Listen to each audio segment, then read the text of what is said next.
میری قسمت جگانے کو خدا کا نام کافی ہے، میری قسمت جگانے کو خدا کا نام کافی ہے، ہزاروں غم مٹانے کو خدا کا نام کافی ہے۔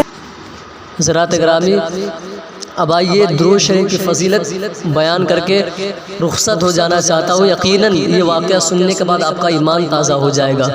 ایک عورت نے حضرت خواجہ حسن بصری رحمۃ اللہ علیہ کی خدمت میں عرض کیا، حضور میری ایک بیٹی تھی جو فوت ہو چکی ہے، اس کا انتقال ہو چکا ہے، میں چاہتی ہوں کہ میں اسے خواب میں دیکھوں تاکہ میرے دل کو سکون مل جائے، میرے دل کو کچھ راحت حاصل ہو جائے۔ حضرت خواجہ حسن بصری رحمۃ اللہ علیہ نے فرمایا، تم رات میں عشاء کی نماز کے بعد 4 رکعت نوافل پڑھنا اور ہر رکعت میں سورہ فاتحہ کے بعد 1 مرتبہ سورہ الہاکم التکاثر پڑھنا، پھر درود شریف کا ورد کرتے کرتے سو جانا۔ چنانچہ اس عورت نے ایسا ہی کیا۔ رات خواب میں دیکھا کہ اس نے اپنی بیٹی کو اس حال میں دیکھا کہ وہ عذاب خدا بندی میں گرفتار ہے، عذاب میں مبتلا ہے، اس کے بدن پر گندھک کا لباس ہے، ہاتھوں میں ہتکڑیاں ہیں اور پاؤں میں بیڑیاں ہیں اور سر پر تاکل کی ٹوپی ہے۔ ماں اپنی بیٹی کو اس سخت عذاب میں دیکھ کر تڑپ اٹھی۔ صبح ہوتے ہی وہ عورت حضرت خواجہ حسن بصری رحمۃ اللہ علیہ کی خدمت میں حاضر ہوئی اور رات کا سارا واقعہ بیان فرمایا۔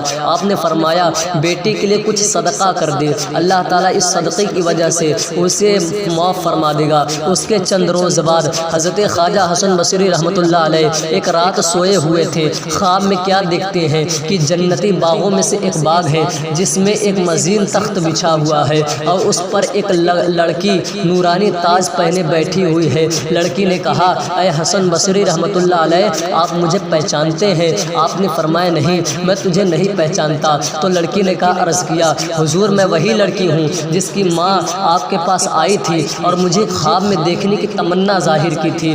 آپ نے میری ماں کو درود شریف پڑھنے کا حکم دیا تھا۔ آپ نے فرمایا، بیٹی، تیری ماں نے تیری حالت کچھ اور بیان کیا تھا، تیری ماں نے تو کچھ حالت تیری اور کچھ بیان کیا تھا، لیکن کچھ اور دیکھ رہا ہوں، لیکن میں تو کچھ اور دیکھ رہا ہوں۔ لڑکی نے کہا، حضور میری ماں نے جو میری حالت بیان کی تھی، میری ماں نے جو اپنے خواب میں دیکھی تھی، وہ بالکل سچ تھا، کیونکہ میری ماں نے خواب میں مجھے عذاب خدا بندی میں دیکھا تھا، عذاب خدا بندی میں دیکھا تھا۔ تو آپ نے فرمایا کہ پھر تجھے اس عذاب کیسے نجات ملی، پھر تجھے اس عذاب سے کیسے نجات ملی، کیسے چھٹکارا ملا، اس عذاب سے کیسے چھٹکارا ملا؟ تو لڑکی نے کہا، جواب دیا، حضور اس قبرستان کے قریب سے ایک نیک آدمی کا گزر ہوا، اس نے حضور صلی اللہ علیہ وسلم پر درود شریف پڑھ کر نذرانہ پیش کیا، درود شریف کا نذرانہ پیش کیا۔ اللہ تعالیٰ اس درود کی برکت سے 500 قبروں سے عذاب کو اٹھا لیا اور سب